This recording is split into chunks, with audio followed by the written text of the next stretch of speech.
started.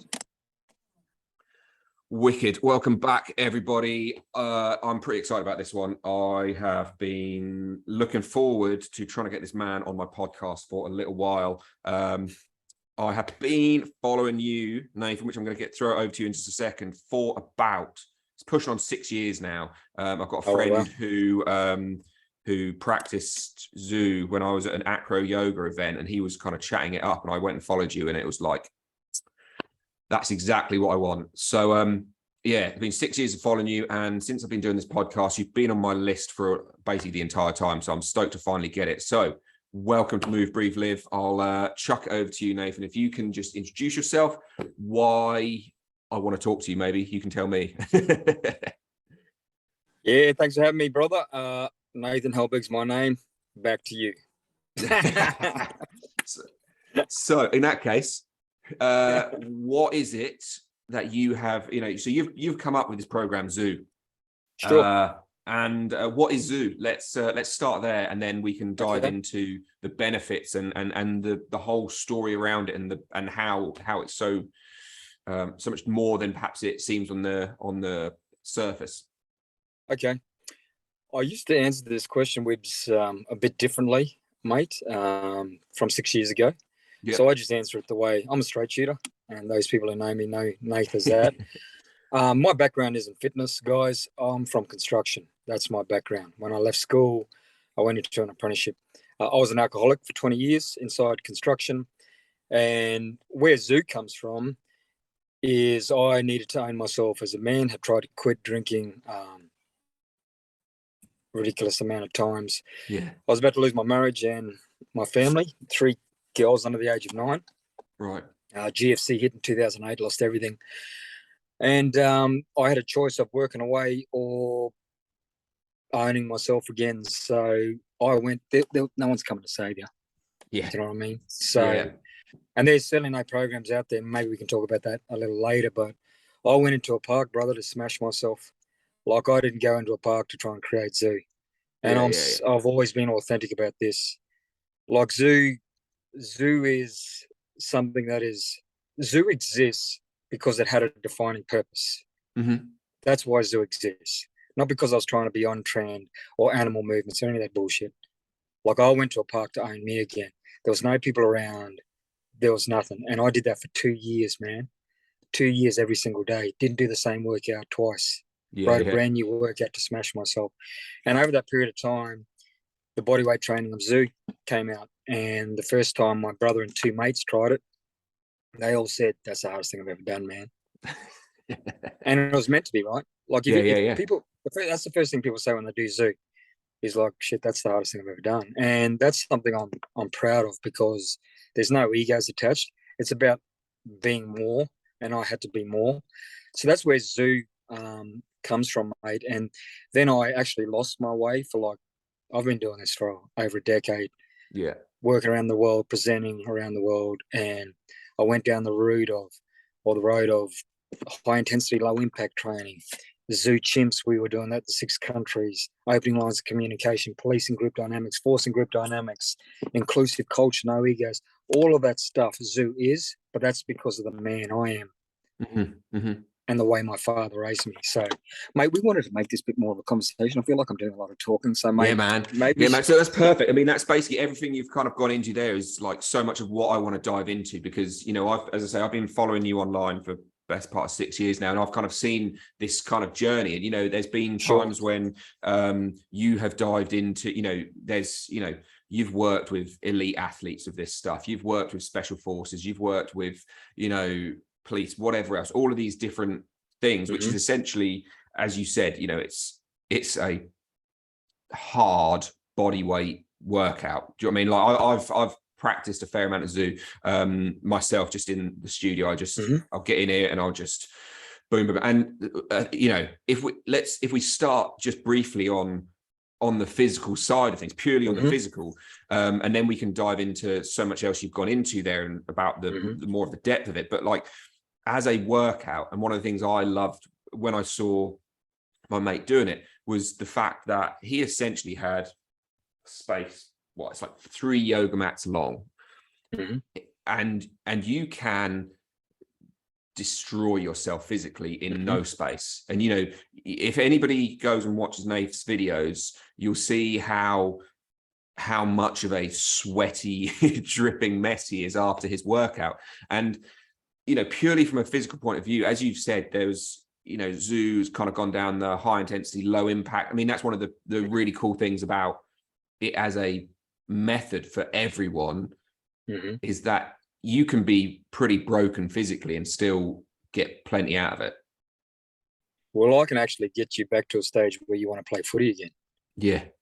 Like, I've seen because it sparks that fire inside people. Sorry, mate, what were you saying? No, I've seen, you know, you've posted over the years plenty of like videos of people who have been like essentially broken and not really doing anything and getting back to fitness through your programs. So if we just talk about the physical, mate, like my body was broken when I went to train from sports and repetitive motions in construction. Like back was done, shoulders, everything was done. And so I had to find a way to make myself black out, vomit, all the rest of it. And it had to be like, I hate running because I'd done all that. So I had to work out a way, again, not to create anything, but just to achieve what I was trying to do up here. So if we're talking about a purely physical standpoint, one of the key things Zoo does that no other bodyweight training system in the world does is it purposefully breaks your breathing rhythm. And I'll say that again for people listening in, it breaks your breathing rhythm. So that's why it works so well in elite sports, for CrossFitters, for marathon runners. Human beings are rhythm athletes. Yeah. Whether you run, walk, swim, ride, sleep, it's all done in a rhythm. And when I come in and I work with like the fittest people in the world, I have them on their knees within 90 seconds. It's just not giving them a break to really find their rhythm. Yeah, my objective is to like crush your diaphragm and force the air out of your lungs. So when you do that, it doesn't matter if you're Floyd Mayweather or whoever, it doesn't matter. Yeah. People tell me they can do 200 double unders. I'm like, I don't care. Do 60 seconds of kick sits. And then grab the skipping rope, and I guarantee you'll be tripping on it in the first 30 seconds. Because you're trying to find a rhythm again. That's why in a small space, so we do it in submarines because we call it confined space training. Those boys in there can achieve like the cardio conditioning you can get from Zoo, besides the strength, again, just purely physical, beats anything. It beats anything on the market. And that's simply because it's giving you mobility. It's low impact, but it's high-end conditioning. And when I say high-end conditioning, it is that hard that it makes you question self-belief. And that's why coaches love it, because it goes into that mental aspect. But one of the key things of why it works is it breaks that breathing rhythm in a human being. Does that make sense? Yeah, no, it really does. Yeah. And it's quite interesting because from my perspective, like obviously, as I said, like a lot of my work, I work with athletes and with non-athletes, working with movement and breathing to try to improve it. And it's quite interesting. So from my perspective, like I spend a lot of my time with people who are not necessarily athletes, trying to work on improving their rhythmical breathing, because, you know, people with COPD, asthma, emphysema, all of those breathing conditions have like terrible regulation. And so it's a really interesting, I thought an idea to do the opposite, to smash that out of the park. Well, obviously not those sort of people, but you know. Oh, totally. Back in the day, we used to have a purpose-built altitude chamber, and it's not one of those masks you stick on your face and you turn a dial that people think is altitude training. It's not altitude training, guys. Altitude training is where there's like 17% oxygen per cubic volume. So when you walked into my room, which was just an empty room, like it was 10,000 feet. It was 10,000, and we were doing Zoo with 10 kilo vests at 31-degree heat. Yeah. Like that's how hard we were training, like just crazy stuff. And we were doing interval training because no one in the world was doing it. But all the athletes loved it because Zoo could get you to a place. See, the thing is, guys, the fitter you become, the harder it becomes to test you physically. Usually you have to increment in weight, and then your risk of injury goes through the roof. Yeah. What people love about Zoo is they can take them to a dark space like in a couple of minutes. And then it's your choice to either stay in that space or to back it off. Yeah. Does that make sense? Yeah, and exactly. It's no equipment, no space. And I think that's one of the things where we can go from here then is, like, as you say, it kind of takes that dark space. And, you know, you had a program, I don't know, 18 months ago, that you were kind of, this short-term thing you were doing, like called a spit phase. And it was like, it was essentially looking at in and around kind of mental health and trying to essentially find ownership, accountanship for yourself, and like essentially take yourself into the dark space and like, or basically tell yourself, this sucks, this is horrible, life is shit, but I'm gonna power on through. I'm gonna keep pushing myself. I'm gonna see what I can come out with on the other side. Yep. That was called Spit Phase. Now it's called Draft 72. Yeah. But I did that for years to give people a glimpse of what I was doing to myself for that 2-year period. So whenever people train with Zoo and then I go and do Zoo with them, I love earning respect. I don't do Zoo any other way. I do the work because that's a fundamental need, not a want of humans, to have their respect earned. So I train with everyone, whether it's old, young, athletes, it doesn't matter. And then when I take them to that dark space, that's where you need to sort of police that environment, and you need to get some purpose in there. Yeah. So when I train with people, Webbs, all the barriers that they put up in front of me, like my objective is to strip them away to find the human, the raw human that's hiding behind that. And I can do it really quick with Zoo. There's nothing else that can do it. And I do it with no music. So when people went through my Spit Phase program, they had to do it with no music, and they had to do it alone, because both of those things are external stimulus. When you have music and you're playing your jams, it's easy to get hyped up. When you're with all your mates, it's easy to do it. But when you're alone with no music and you do one of my 10-minute programs in the first, and it's an EMOM, so every minute on the minute you're moving, like you barely make it in the first minute, and you got another 9 minutes to go through, like you're in bits. Yeah. And if I could share some of the videos, which I couldn't, of elite rugby players where they're in their kitchen and they're just like sobbing. Yeah. That's a good space to be. People might think it's crazy, but it's not. If you know mental health, it's a good space to be, because it makes you come face to face with all the things you're running from. And that's, I think, one of the biggest things, I think when you look at so much kind of mental health side of, as I kind of mentioned before we got started, I'm a nurse, and, you look at, I see people coming into the hospital, into accident emergency with kind of mental health conditions and what, I'll put inverted commas for some of them, but, but there's a lack of ability, for want of a better word, to kind of really face life and have tools to cope with the difficulties and the uncomfortablenesses of life, which is where essentially what you've been doing with, well, now Draft 72, but, with Spit Phase and with this other side of, it's not just a, body weight program, there's more depth to it, let's say. And that's where, mate, I was voted number one pre-conference and number one morning workout in 2018 for the National Academy of Sports Medicine in Phoenix, Arizona, by attendees. And I was voted number one again the following year by attendees.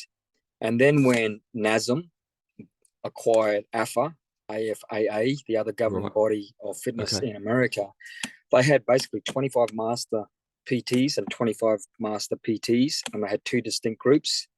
Out of all of their lists, they flew me in for 3 days to bond the group together. Right. And one of my first hashtags, mate, was bonded through suffering. I was going to say, as soon as you said that, I was about to say that there was that hashtag bonded through suffering. And that's kind of I think that's something which, as humanity, we seem to be missing a lot these days. Is there's, if you listen, you listen to the Buddha and whatever else, life is suffering. And we're so comfortable in life these days, with, our central heating, with our air conditions, with our, I joked to my wife, we walked past a 35-year-old little Peugeot 205 the other day, and you look through the window and you look how like unbelievably basic and like almost uncomfortable the whole car looks. And now you look at cars these days and they're essentially like, cinema seats with like, everything super cozy, that, it's just become so overly comfortable that we're trying to completely eliminate all suffering from life. But really, that's how you grow. Life's tough, mate.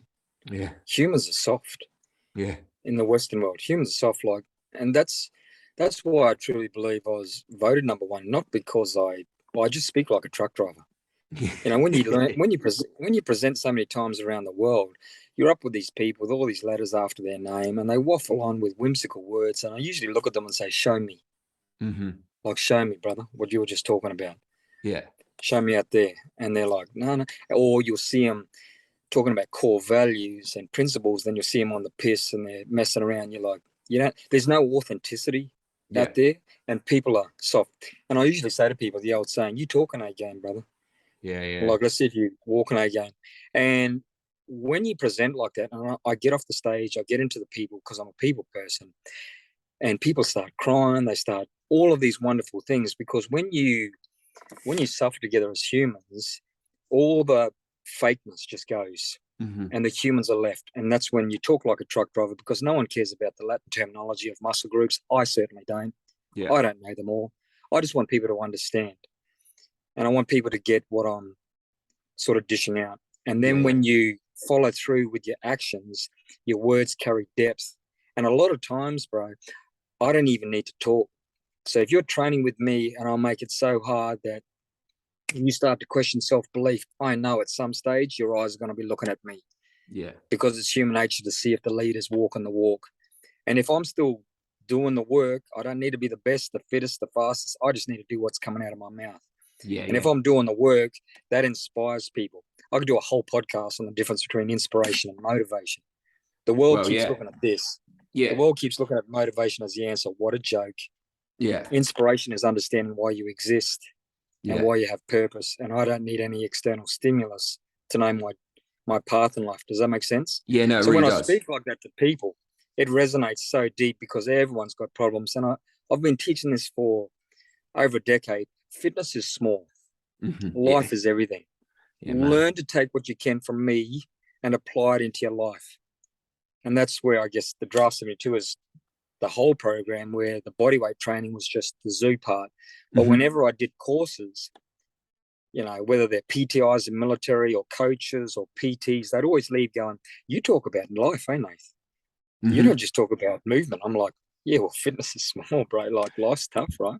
Yeah, man. Well, I think that's I've had this conversation with so many times on this podcast, but you know, I can't. Unfortunately, I feel like so much of the time, and even from my nursing perspective, this is where I come from. But like, fitness is held in such high regard these days, rather than looking at like health as a whole picture, and how, you know, health and life all are, you know, you can't have life without health. And actually, you know, if we spend our entire life looking at all of the PTs, whatever else, all the beautiful Instagram accounts who, you know, are selling a fitness life, Mm-hmm. rather than a like a bigger health life, we're missing out on like probably 95% of it, you know, of health and of life. And yeah, it's I think the world, mate, has lost its way 100%, because they've separated aspects of health. And for those listening in, it's called the psychosocial model of health, which is just a fancy way of saying physical, mental, emotional, social, and spiritual. They're the yeah, five aspects of health that make us human. What Webb's is saying, that make us up as a whole human. That's why I never believe mental health programs will work, especially for 80% of the people I'm talking to, hard men in construction. They will never do a mental health program, but no, they'll train with me. And you and I both know that'll affect their mental health. yeah, absolutely. So the world, when they keep separating aspects of health, it's the wrong path. Well, it's the You same with need to deal everything. with it. Do you know what I mean? You look You at go. just everything, you look at science, you look at, you know, everything is like breaking down, trying to get to like the, you know, the individual part. And then actually as a human, we're not individual parts. You know, you can't take a single cell, put it in a petri dish and kind of go, oh yeah, this drug works for that, and then put it back into the whole system and expect it to work exactly like it did in the petri dish. And mental health, physical health, social health, psychological health, whatever, you know, spiritual health, all of those things, they're all part of this much bigger picture. So you just mentioned there, you know, the people that you mostly work with. Now, you've said you come from a construction background, you know. Mm-hmm. my wife has spent a lot of her time in Australia, so I've kind of got quite a few Australian friends and whatever else. And you Aussies like to break everything down, so you got to call everything tradies and just put an ease on the end of everything. Yeah, exactly. Sangers. Exactly. But you Aussies are kind of known for being, like, as you said, like, blokes are tough blokes who just crack on and whatever else. Now you've kind of talked, especially since you've kind of been rebranding, or just going back to your origins, as you've kind of said earlier, how much like alcoholism played into your story, but then also how much it plays into construction and that kind of traditional hard working man's picture in Australia in particular. I'm saying in Australia, but it's not clearly Australia. Do you know what I mean? It's definitely worldwide. But how, so for you, I mean, I guess as you've kind of said throughout, you've walked that walk. You were a tradie, you were a construction side of things. An alcoholic. Yep. Yeah, an alcoholic. Yeah, exactly. So, how do you find this? You've obviously said it gets taken up pretty well, but is there people in that world who are a bit like, fuck off, Nath, what you on about? Like, and is it a big, easy, quick buy-in for them, or is it how much of a what do you think, Webbs? Well, I'm assuming they're going to be like, stick your middle fingers up and go, fuck off, Nath, I'm not doing that. There you go. You should be an Aussie, mate. You should be an Aussie. I'm trying to. Oh, look, mate, I teach a lot of principles, and one of them is leadership's a lonely path. Mm-hmm. And true leadership is a lonely path, whether that means you're a man, a woman, you're accountable to yourself. Like, shit, it's a lonely path, man. If you run a company, it's a lonely path.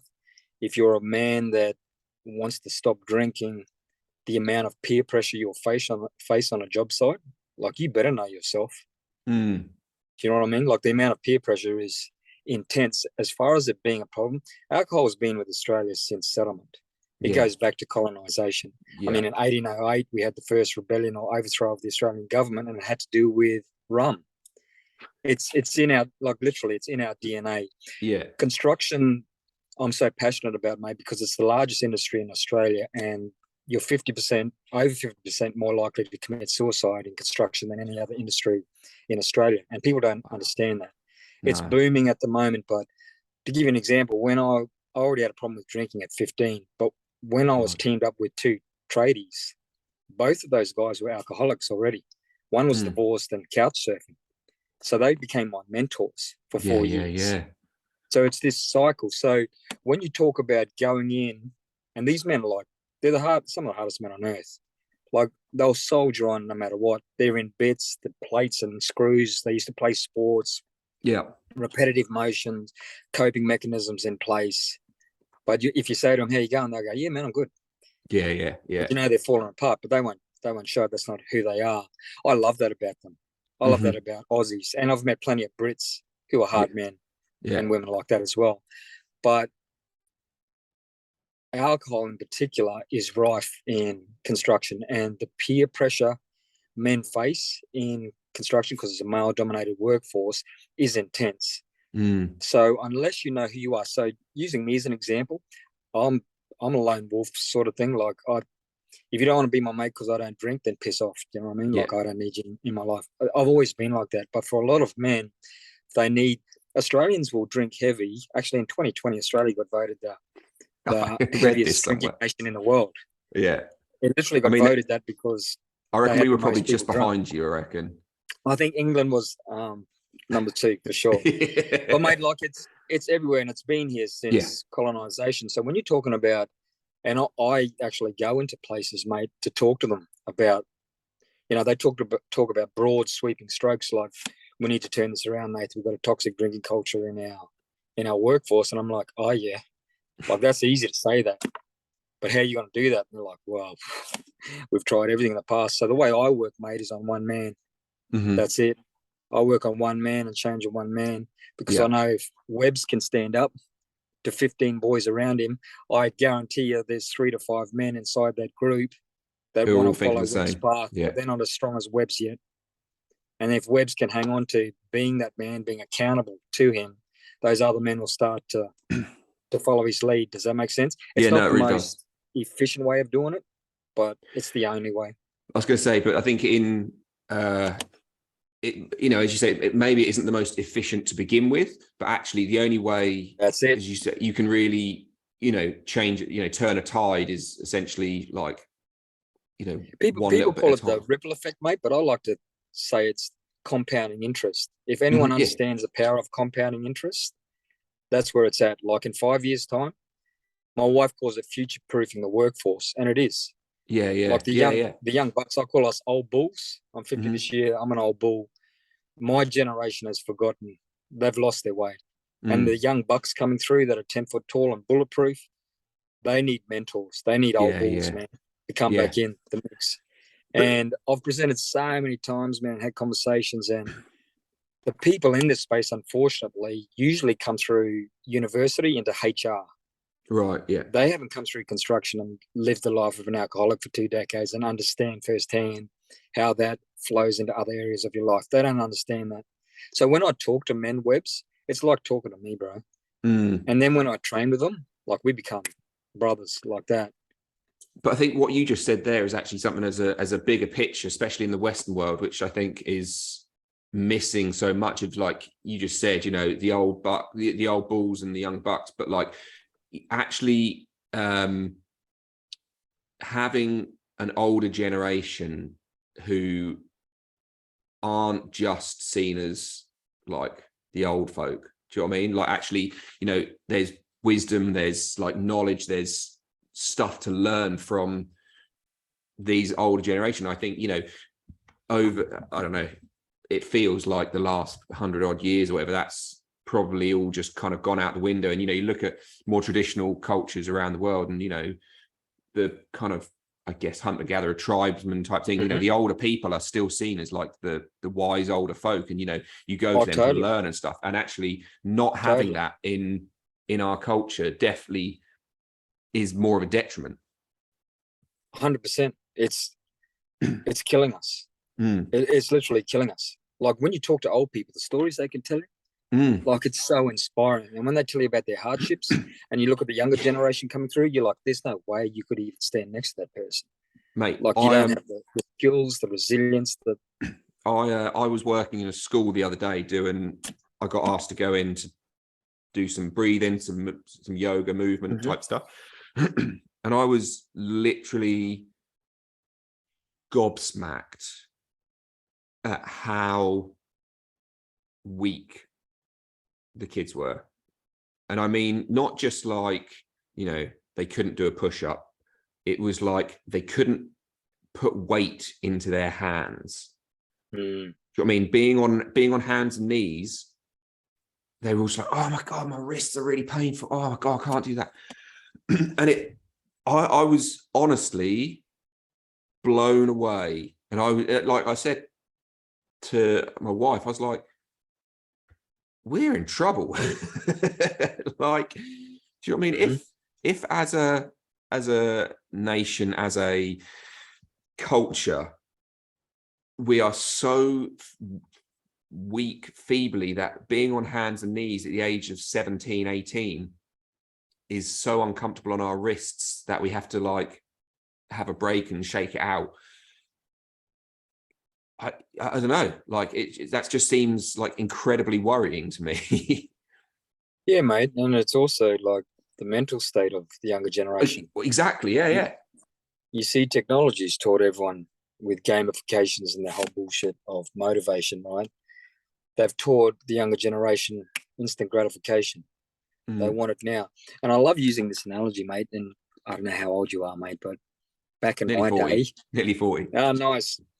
So, mate, when I was growing up, I grew up in a small outback town up north on the top end of Australia. And if I wanted to kick the footy with Webbs, one of my mates, I'd have to get on my push bike with my footy. I'd have to ride like 25 minutes to his house. I'd have to knock on the door to see if he was even home. Yeah. And if Webbs was home, do you want to kick the footy, brother? That's energy and effort going into a friendship. If you weren't home, it was like a round trip of 1 hour Yeah. just to see if you were home to kick the footy and hang out with you. Yeah. Now it's all this. Don't want to come.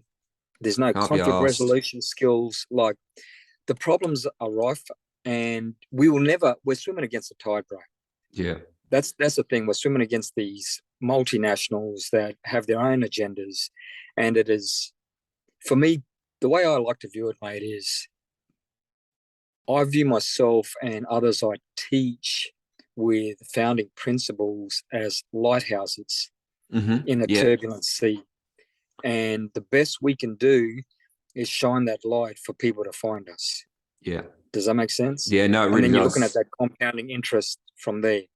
And then if you think of the analogy of waves, we've all seen those spectacular pictures of waves hitting these lighthouses.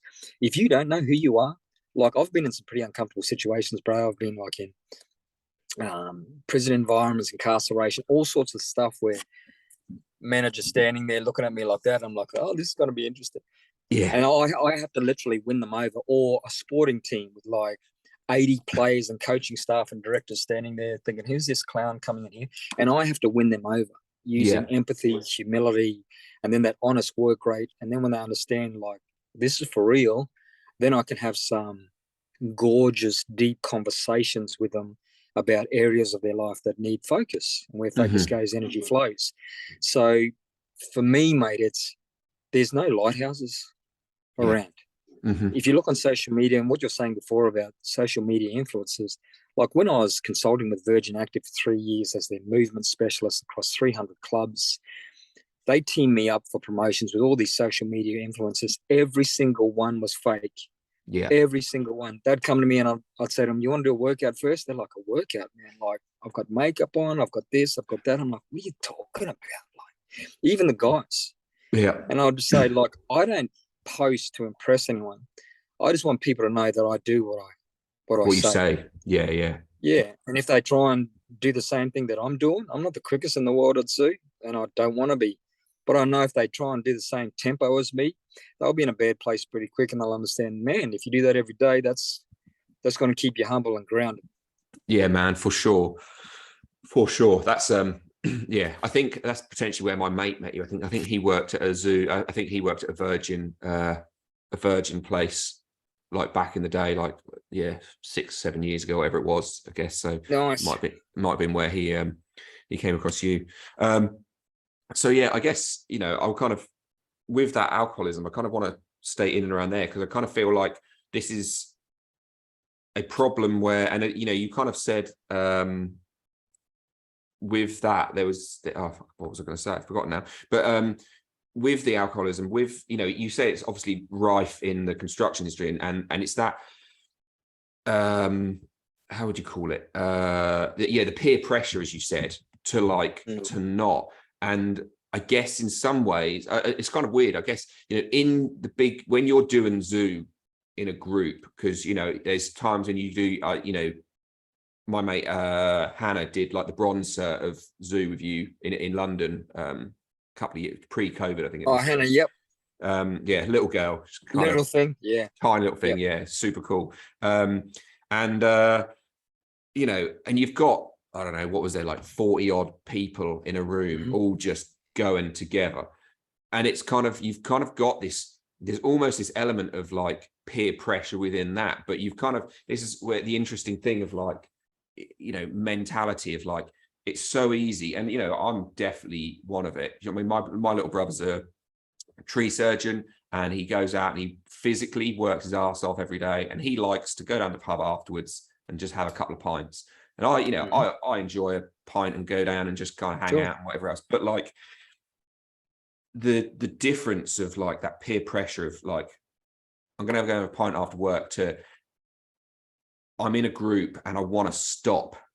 I can't go anymore. Can't give anymore. And then you've got you at the front leading, but you've got 39 other people around you still, like, probably all thinking exactly the same thing, but people are still driving, they're still grinding, they're still sweating. And it's kind of an interesting thing of like, there can be this idea of peer pressure for the good or for the bad. And it's just how you want to take that. Mm-hmm. The difference between pressure and stress is one word: control. Yeah, yeah, That's the only difference between the two. yeah. So you can feel the pressure, but it turns to stress if you can't control the situation. Hmm. And so for these people out there, and I've talked to so many, bro, um, you it always comes down, like, I try and teach, well, I do teach, simplicity leads to sustainability. Yeah, If you try and come up with a complex solution, it'll never stick. yeah. You got to dumb it down. And companies and corporates, they hate hearing that because no, it's got to be more complex. I'm like, no, it doesn't. That's why it's not sticking. It has to be so Mm. simple that a man can do it and it doesn't encroach because he's already time poor, he's already struggling for money. All of these other things, he's not going to be interested in more complexity in his life. It's got to be simple, it's got to be powerful. So for me, it always comes down to one thing, mate: self-image. That's at Yeah. the heart of what I wanted to change for my wife. I didn't. Hmm. I wanted to change for my family. I didn't. Yeah, I had to yeah. change because I needed to own me again. Mm. And people don't know what self-image means. People are well acquainted with self-esteem, self-confidence, self-belief. But if you say self-image, lots of people go, "What does that mean?" Well, it underpins all those other things I just mentioned. Hmm. It is you as a man or woman is self-image. And if you don't own self-image, if it's in tatters, you'll never stand up to anything. Do you know what I mean? You'll just Yeah, get no. blown around with whatever peer pressure comes along. So that's why I always go back to, I truly believe the only way forward, not just in what I'm doing, but in other sectors and industries where I see good people trying to create change, I keep reminding them, and people who sort of ring me up and say, "What do you think about this, Nathan?" I'm like, what's going to inspire them, Mm. not motivate them? Don't talk to me about a discount. Don't talk to me about a reward system. Like, don't reward people for doing something to help themselves. Yeah, Like, I like that's that. not sustainable because Hmm. they'll just, once those rewards stop coming, it's like this company said to me, "We've got this idea, Nath, of like whoever quits drinking the most, like put your names in a sort of raffle sort of thing, and if you can quit or have the least amount of drinks over 6 months, you win $1,000." And I'm like, the dumbest thing you've ever done. Yeah, because they'll get And the they're like, thousand "Why is bucks and go that?" and drink it all. Yeah, or like, when you win the $1,000, what's next? Yeah, Why would yeah, I stop drinking now? yeah, I yeah. said, if anything, you're going to teach them to drink more, not less. So it always comes down to inspiration and understanding exactly what that word means. And it is foreign to most people, mate. Yeah. So, excuse me. One of the things, and I wonder how much, you've said you had to do this for your self-image, for you, you said you tried to give up alcohol for your wife or your family, whatever else. Mm-hmm. But I get from your posts, from your current, the story you're telling and selling, and that is you, is that your family is really everything. You know what I mean? That really is, even though you had to do it for you, at the end of the day, you had to do it because you wanted to be the man of the family. You wanted to be there. So, mate, a good way to explain this to people is, so many men I'm talking to say, "Nathan, it's family first, Mm. family first, family first." And I say to them, "Yeah, but what version are you giving to the family?" Mm-hmm. So, in other words, you're giving them like the dregs, the leftovers of you. Are you proud of the man you're giving to your family? I was an alcoholic, Mm-hmm. and I would still tell you, Webbs, it's family first, bro. I needed to understand that I actually need to be at the top of the priority list. That doesn't mean I don't look after my family and love them. Yeah. I actually need to be at the top of the priority list, because when I emotionally invest in me, everything else around me flourishes. If I let me go, coping mechanisms come in and all that other stuff starts to spiral out of control. And I said this to a site foreman the other day, and he goes, "Bro, I'm 55 years old, and you said that to me, like, when a man puts himself at the top of the priority list, everything else flourishes." He goes, "I've felt so stupid that for 25 years I haven't put myself first, because it's not like we're putting our family last. It's just we're prioritizing us because so much is dependent on us supporting them." Yeah. Does that make sense? So for people listening in, it's not that we don't put family first. We just need to invest in ourselves on a daily basis to make sure that the version we're giving to those we love is the best version of ourselves. And I think as a culture, as a society type thing, like as men, that's not something which is really done. And I kind of, you've kind of throughout this, you've been kind of, you haven't been talking just solely men. The world that you come from is male orientated, and it kind of feels like you're not allowed to say anything these days without kind of making sure you include everyone. But as a around the male picture, men don't ever want to appear to put themselves first. It's always, Sure. And actually, as you said, unless you can, you're never really going to put enough into everything else. You're never going to have, if you can't love anybody else if you don't love yourself. There's that kind of old saying type thing. And if you're constantly drinking, smoking, drugs, whatever else, just not giving a shit about yourself, just kind of thinking you don't need to talk to people, thinking you don't need to look after yourself, then that's always going to have an effect elsewhere in life. Yeah, 100%, mate. Men and women. There's so many families out there with just mum at the helm. Yeah. And it's society, and it comes back to leadership's the lonely path.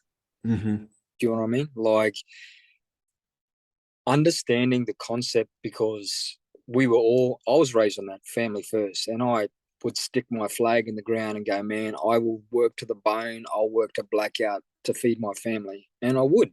Mm-hmm. But as soon as you just sort of change the perspective on it and say, so what's the version you give to your family? Mm-hmm. Like it changes like that. That blacked out, vomiting, like yeah. So you're proud of that. Down. Yeah. And then they'll go into the cycle of justification. I know where they're going because I've thought that. I am them. I know where they're going to go next. They're not happy with the version. They hate the version. They lie awake at night. They look at the bottle in the morning. Today's going to be different. It's not. It's Groundhog Day. It repeats and repeats. So when you can answer those questions and you're sort of just leading them down the path, and I keep saying to them, don't do it because Nate's telling you to do it. Mm-hmm. Do it because you know you need to do it. Yeah. Does that make sense? You can only drag a horse to water, brother. Yeah, man, for sure. Excuse me. And so really, we're pushing on for time already, which is ridiculous. It's flown by. But, I just want to pretty quickly go back to the basics of what physically zoo is, because if, people can go and check it out, but essentially, you probably have a catalog of 20 different movements, would you say? I know over 200. Oh, 200 bodyweight movements, but I've only taught like 18 normally in our first certification, because they're pretty much the bread and butter that you use. You'll see all this fancy stuff, guys, on social media, but I don't. I don't do, and I can tell you right now, when you're using zoo in elite sports or armed forces, those two categories are worth so much money. You don't come in and put them in vulnerable positions. No. Mm-hmm. In Australia, I did pre-seasons with National Rugby League, Rugby Union, All Blacks back in the day. This is like 2010, 2011. Yeah. I first had to run it past the doctors and physios. Yeah. They had to see it first. But it's bodyweight training, and they're not vulnerable positions.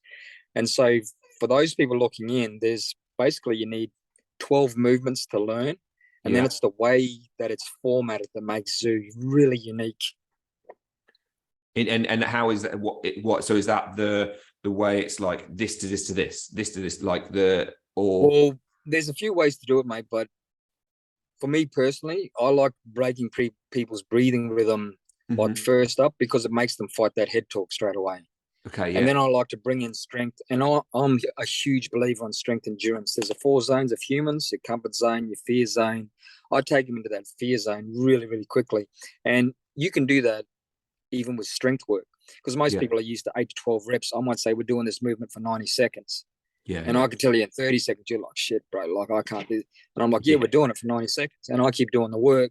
So it takes them into the fear zone. And obviously at the other side is learning and growth. Yeah. So whenever people train with zoo, they come out with this new sense of belief that, man, I can get through stuff, and then I help them to relate that obviously to life. To life. Yeah.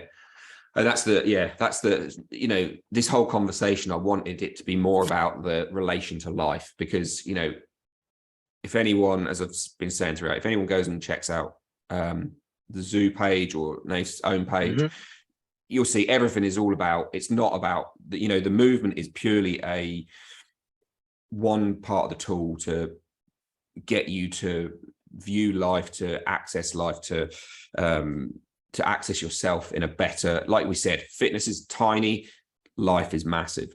So yeah, but the movement side, I guess because we're called Move, Breathe, Live, and I talk to lots of movement people, is kind of interesting. Sure. Do I talk different to most movement people, Webbs? Not well, yeah, you do to a certain degree, because it's much more it's not really about the movement. Do you know what I mean? Whereas I kind of got chatting to, I had a it's podcast. a tool we use. Yeah, I mean, I had a chat with Mike Fitch the other week from Animal Flow, and it was a super cool conversation, and we kind of got into a lot of kind of similar-ish ground. But I think obviously you're an Australian guy too, an Australian lad, so it's kind of you kind of talk a bit more like how I like to talk, just to the point. Yeah. But yeah, it's kind of, I like the fact with you, it's kind of like the movement only came as the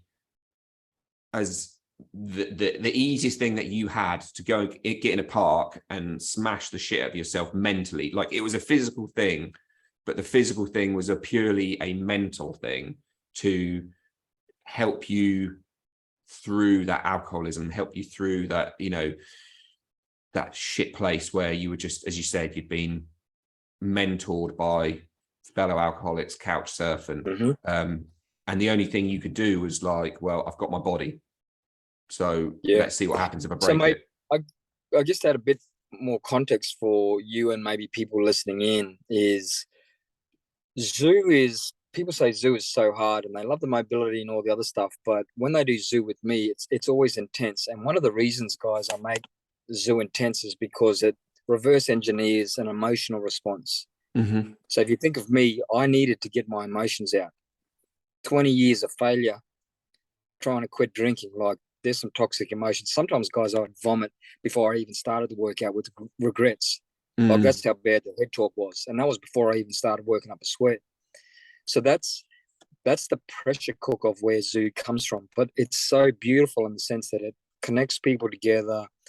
You can have the fittest people in the world and they're struggling with the unfit people, but they're all together. I've had old people and young people, and that's why zoo's really hard to market, because literally anyone can do it. And I've tried for 10 years. So I just went back to the origins.